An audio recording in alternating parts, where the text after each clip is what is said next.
On the 30th of March 2026, the 7 members of the Standing Committee, PBSC, made a joint appearance on state media, a carefully choreographed signal of central unity. But on that very same day, Politburo member Shi Taifeng didn't utter a single word of the mandatory loyalty pledges he was supposed to deliver at another meeting. Same day, same party, but 2 completely opposite political signals.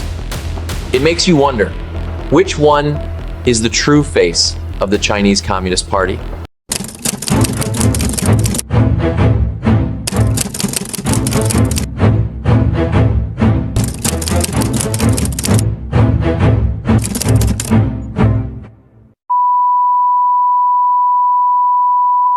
Hey Tracers, it's Sean and welcome back. Today, we're peeling back the layers of a facade that's beginning to crack.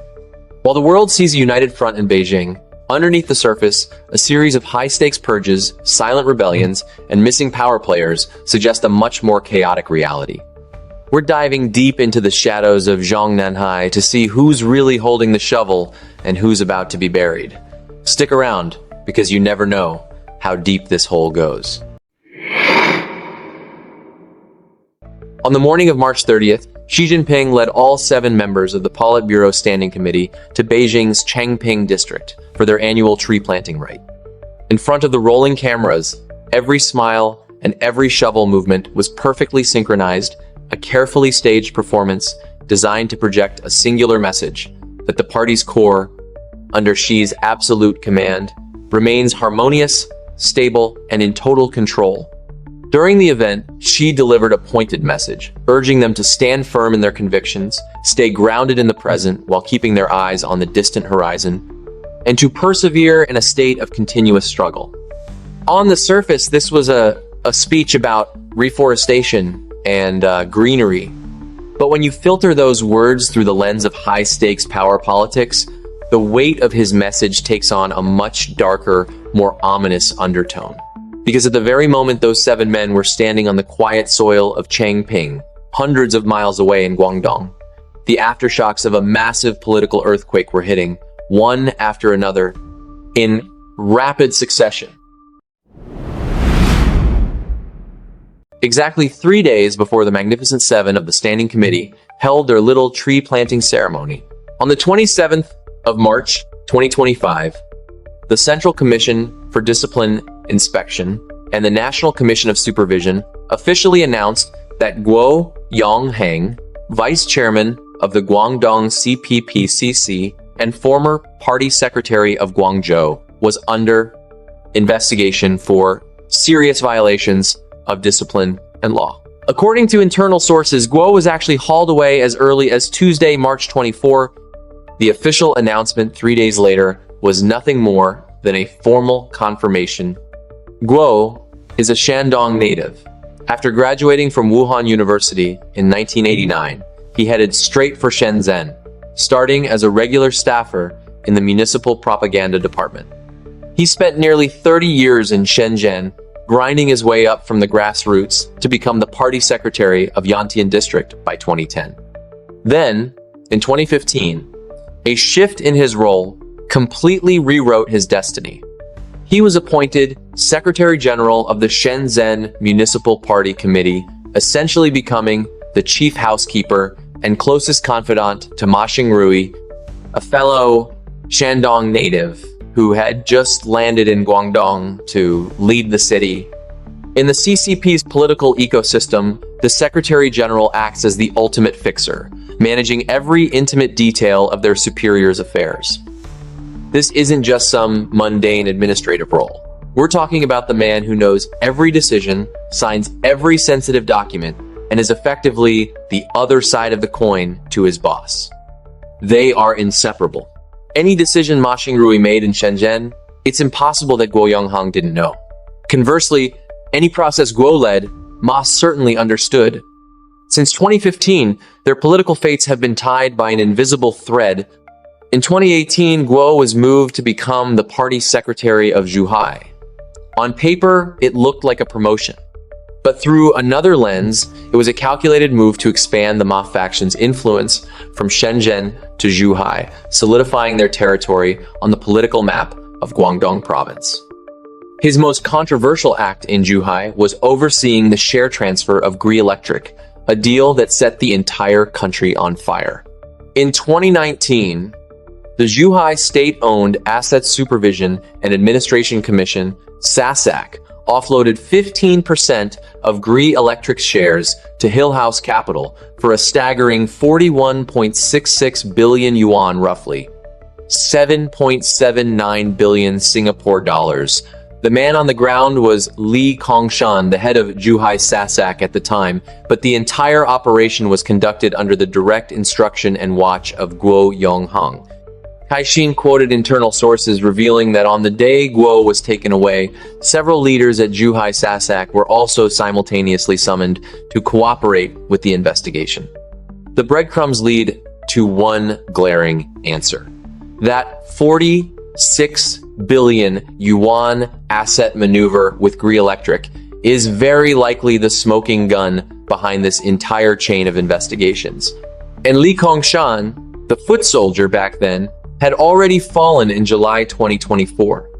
Since his arrest, the state asset system in Zhuhai has been rocked by a relentless storm of purges and audits that shows no sign of stopping. And now, that storm has finally spiraled upward to strike the man who gave the orders. Another issue haunting Guo from his time in Zhuhai was his directive allowing state-owned enterprises to discreetly handle cooperation requests from private firms. This discretion led to a string of projects getting stuck in massive trouble. As a result, after he left Zhuhai, many local state-owned companies were left drowning in long-term financial crises. And the CCP's political dictionary, phrases like discreet handling are just thin veils. Behind that veil lies a much grittier logic: kickbacks and illicit cash flows. From Zhuhai to Guangzhou, Guo's career continued to skyrocket under Ma Shing Rui's protection. In December 2021, he was mayor of Guangzhou, then rose to party secretary in 2023. Finally, in January of this year, he was moved behind the curtain to the Guangdong CPPCC, seemingly preparing for a final, safe landing into retirement. Little did he know, his final stop wouldn't be retirement, it would be an interrogation room. Interestingly, over the last 10 years, the seat of the Guangzhou Party Secretary has become something of a death trap. Wan Qing Liang was investigated while in office and eventually sentenced to life in prison. Ren Shui Feng, after being transferred to Chongqing, died after a fall from the Jingxi Hotel in Beijing in 2019. Meanwhile, Zhang Shuofu was forced out in disgrace after an ancient banyan tree scandal that sparked public outrage. Now, with Guo Yonghang's fall, out of the last 5 party secretaries, only Lin Keqiang managed to retire in one piece. The other 4, their careers ended in total ruin. It makes you wonder, what dark secrets are buried in Guangzhou that make that position so lethal? The main reason Guo Yonghang's case is sending such massive shockwaves through Guangdong's political landscape is that the trail he left leads directly to one name, a man who has vanished from the Chinese public eye for over 5 months, Ma Shing Rui. In July of last year, Ma Shing Rui officially stepped down as the party secretary of the Xinjiang Uyghur Autonomous Region. Since then, it's as if he has been erased from every major political event. His name no longer appears in central meetings, the 2 sessions, or even routine CPPCC activities. He has effectively become a ghost in the system. What's striking is that in early March, Guo Yonghang was still seen attending the 2 sessions in Beijing as usual, while Ma Shing Rui remained absent. That contrast spoke volumes. Information trickling in from various channels suggests that Ma Shing Rui himself, along with his wife Rong Li and his younger brother, have all been taken away for interrogation. Ma Shing Rui is a Shandong native, an identity that carries a very specific weight in Xi Jinping's political universe. It signals a direct link to Xi's wife, Peng Liyuan. Word is, they are both from Yuncheng, Shandong, and are rumored to share deep family ties. According to independent political commentator Chai Shenkun, Ma's father moved to the northeast to work as a miner, but the rest of the clan stayed in Yuncheng.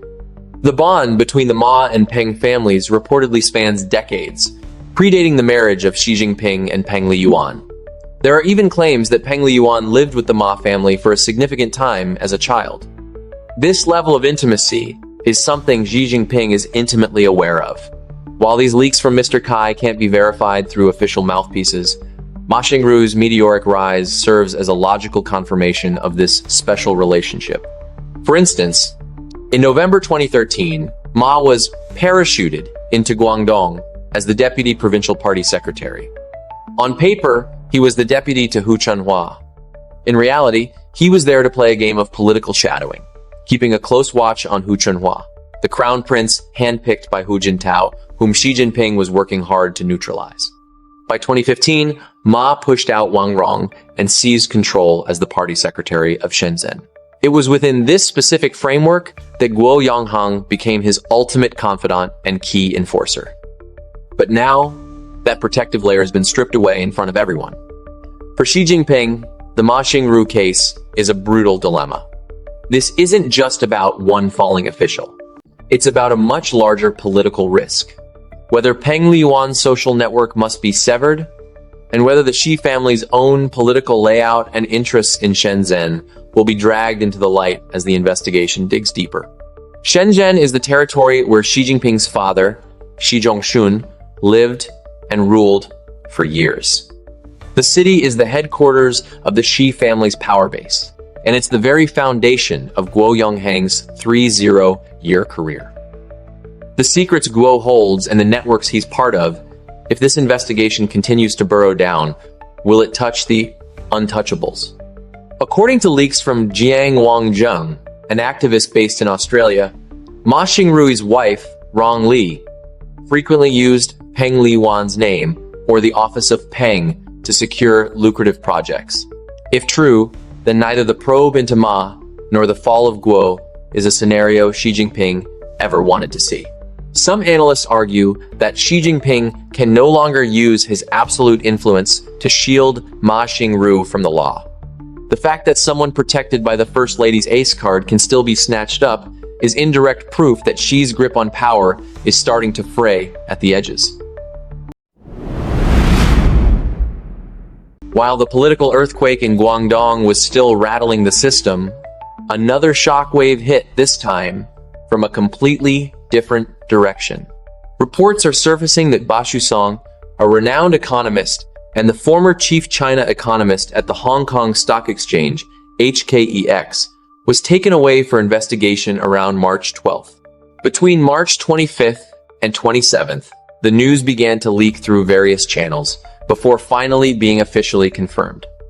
In the Chinese financial world, Bashu Song is a household name. He has long served as an advisor to government think tanks and has been deeply embedded in the political financial circles of both Hong Kong and Beijing. His role was crucial. He acted as a vital information bridge between the will of the ruling elite and the signals of the market. The investigation into a figure like him signals that the reach of this purge has quietly evolved. What started as a strike against party and government bureaucracy is now expanding into the financial elite and academia. The boundaries of the danger zone are continuing to widen. On the exact same day, Xi Jinping and the 7 standing committee members were giving their collective directions. A meeting for the submission of proposals for the 4th session of the 14th CPPCC National Committee was being held in Beijing. The national vice chairman of the CPPCC, Shi Taifeng, was present and delivered a speech. Political commentator Zhou Xiaohui, writing for the Epoch Times, pointed out that at first glance, Xi's speech seemed ordinary. However, if you compare his transcript this year with his speeches from the same event in 2023, 2024, and 2025 word for word, you'll find a shocking detail. In the coded language of Chinese politics, this detail is nothing short of a political declaration. He completely omitted the mandatory 2,442 formula. So, what is 2,442? It stands for the 2 establishes, the 4 consciousnesses, the 4 confidences, and the 2 maintenances. These are the standardized loyalty pledges that every CCP official is required to recite at every official event as a sign of absolute fealty to Xi Jinping. Each part is a public vow of allegiance. Missing even one is considered a breach of political protocol. But omitting all 4? In today's political climate, using silence like that sends a signal far more dangerous to those who know how to read it. A message that transcends words. From 2023 to 2025, Shi Taifeng recited them every single year without missing a beat. But this year, not a single one of those terms crossed his lips. This isn't just empty speculation. Every word in an official speech by a top-ranking CCP cadre goes through a rigorous vetting process. There is no room for a slip of the tongue. It's also not an oversight. This meeting was covered by the Xinhua news agency, the transcript is archived, and it is a public event with a full official record. This was a deliberate choice by a Politburo member in an official setting with real-world consequences. This choice is, in itself, a silent political statement. Now, compare this detail with another event happening almost simultaneously. A few days ago, during another meeting of a study group on Xi Jinping thought, led by Hu Chunhua, who also serves as a vice chairman of the CPPCC, that same 2,442 formula was recited in full, perfectly. Hu Chunhua even added extra emphasis on the importance of aligning thoughts and actions with the strategic decisions of the CCP Central Committee. Both men hold the title of vice chairman of the CPPCC, yet one said it while the other didn't. In the high-precision world of Chinese political language, a contrast like this is never a coincidence. It can only mean one thing: a deliberate, calculated choice. The silence of Shi Taifeng, the mystery of Zhang Youxia, whose Politburo status remains an unresolved enigma. The first appearance of CCP elder Wen Jiabao 3 days ago under military escort. All these anomalies, combined with the illogical personnel reshuffles of the past year, point to a political reality far more volatile than the narrative that Xi Jinping is in total control. From Xi's health crisis during the 2024 third plenum to the rehearsed unity of today's photo op, the internal party struggle has never truly stopped. The competition has simply changed its face, becoming quieter, moving beneath the surface in ways that are increasingly difficult for the outside world to detect. Our task is to keep searching for the truth in the gaps between the words they refuse to say. The 30th of March 2026. 7 standing committee members standing on the soil of Changping. Their shovels are uniform and their smiles are uniform. State media captured everything to look stable and orderly. But now you know, on that same day, Shi Taifeng was in another room refusing to utter the words of loyalty. The investigation into Guo Yonghang is digging deeper. Ma Shing Rui's fate is still hanging by a thread. Bashu Song is under fire, and that 41.6 billion yuan deal is still waiting for a real answer. That tree planting event was just seasoning for the cameras. The cracks are the reality. Xi Jinping said, "Clutch the green mountains and never let go." But the question is, which mountain is he desperately trying to hold on to before it crumbles? And that's the real story behind the smiles. The CCP wants you to see a forest, but we're looking at the roots and some of them are rotting. Thanks for watching this deep dive. If you want to keep tracking these shadows with me, hit that subscribe button and join the Tracers community. I'm Sean, and I'll see you in the next one. And if you're still watching this, maybe you're looking for the something I am.